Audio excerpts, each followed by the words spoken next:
പ്രാണനെ മരണത്തിൻ പിടിയിൽ നിന്നും, ആയുസ്സിനെ കണ്ണുനീരിൽ നിന്നും, അധ്വാന ഫലത്തെ നഷ്ടത്തിൽ നിന്നും സൂക്ഷിച്ച ദൈവമേ സ്തുതി നിനക്ക്.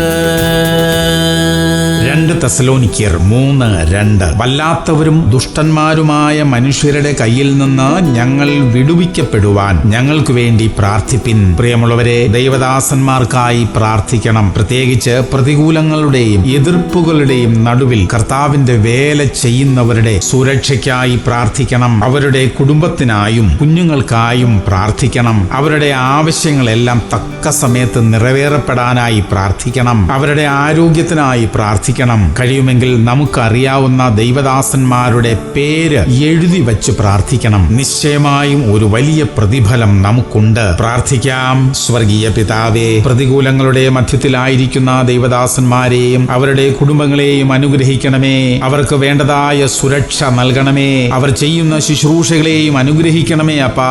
യേശു ക്രിസ്തുവിന്റെ നാമത്തിൽ തന്നെ. ആമേൻ, ആമേൻ, ആമേൻ.